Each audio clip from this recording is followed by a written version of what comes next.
Hi, I'm Marie Elizabeth Molly, and this is Relationship Alchemy. Today, we are talking about getting over somebody. It can be hard to get over people, right? It can be hard to end a relationship and then go through the aftermath of actually getting over them, letting go of them, disconnecting, disengaging from this person that you've cared about. And I have 3 pieces of advice for you today. The first was actually told to me by my cousin probably about, over 30 years ago in Caracas. I went to Venezuela to visit my family, and I was bemoaning a breakup. Somebody had broken my heart, and I was super sad about it, and I was going on and on. And she's a bit older than me, and she looked at me and she said, "Ay, que cante un bolero y ya," which means sing a sad song and get over it. A bolero is a ballad. It's often very romantic and dramatic and heartfelt. And so she said basically like, sing a sad song and be done. And at the time, that was super hard to hear. I was like, but my heart, but my fifis, as I like to call my feelings. Oh, but my fifis. They're so important, my fifis. And as I've gotten older myself, I've really come to appreciate that advice, because there is a way that we can be so precious about ourselves and about our fifis. And what I love about that advice is it doesn't say don't feel what you feel. It says feel it, like feel it deeply, sing that romantic song, wail, and fling your hair around, be the drama queen. And then let it run its course, like let it run through you. Don't hold on to that experience. And so I so love that, because I'm really a proponent of allowing yourself to feel what you feel fully and not shaming yourself for it and not commenting on what you're feeling in your head about whether that's good or bad that you should be feeling that way and what does it mean that you feel that way. All of that stuff makes the feeling linger. If we don't do that extra cogitation about it, the feeling usually runs it through pretty quickly, and we can allow ourselves to grieve and feel fully and then naturally begin to emerge when we're ready, as opposed to laying extra clinging and meaning and grief on top of the grief. That's the first piece of advice. The second piece is to consider whether there are perhaps some energetic ties that are still linking you that may be existing below your conscious awareness. So consciously you've let go of this person, they're not in your life, you've broken up, they're out of the house, etc. But there might be an energetic bond that you haven't fully snipped. And people tune into this in different ways. You might be a person who's really good at visualizing. So you visualize the person sitting across from you in a chair and you see the connection and you take an action that cuts it. So if it's a cord, you cut it. If it's sticky, gooey residue, you send an ocean through and wash it away. Like, you can be super creative if you're a visual person and create a visualization ritual to clear out that connection.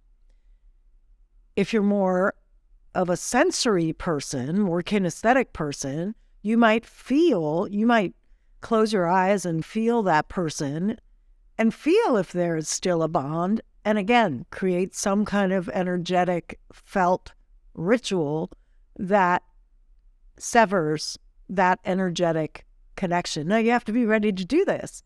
And this is also a super interesting thing. You might tune in to the connection with the other person and realize, oh, I'm not ready to sever that bond. Like, I know we're done, but there's a part of me that still wants to stay connected.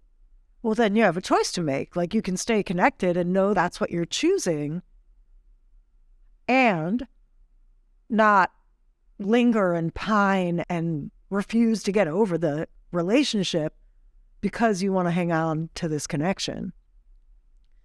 So be clear about what you want. And what I find is even when you sever the connection that you've had with someone, because you're wanting to fully end the relationship and move on, you can still be connected to them in new ways. It's not like because you've severed the energetic connection, you'll never have contact with them again.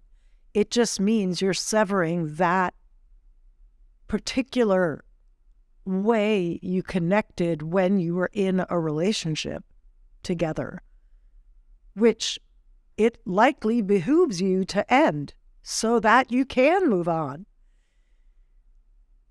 And the third piece of advice is flew out of my head in this moment. Hang on. So I'm going to recap. The first piece of advice, to feel your feelings fully. Sing that sad song. Revel in the pain and the heartbreak so that you don't cling to it, so that you feel it fully and it can burn through you and you can be done and empty of it. The second, severing the energetic connection that might still be there, remaining underneath your conscious awareness. And the third is to start taking actions, once you've done those two, to start taking actions now that really nourish you, that fill your cup, that feel good to you. Get the sleep you need. Eat the food that feels good. Give yourself a treat every now and again. But make your way back to healthy food if you've been subsisting on ice cream and cookies. Like, start to make your way back to nourishing food. Maybe start with soup. Start with something simple. But start to nourish yourself again more fully and completely. Get yourself out in nature. Nature is so rejuvenating. Get yourself out on a nature walk and take in the environment. Move your body in ways that feel good.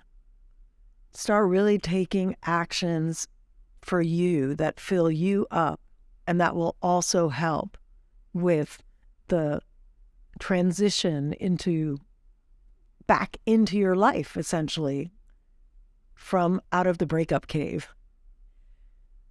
So today's topic has been getting over somebody, and my name is Marie Elizabeth Molly, and I have a relationship assessment, one for single folks and one for partnered folks, that really helps you see in short order what's working well in your relationships, what you could work on to improve. It's really helpful to have a guideline to go by, to focus on as you take on different areas of growth in your life.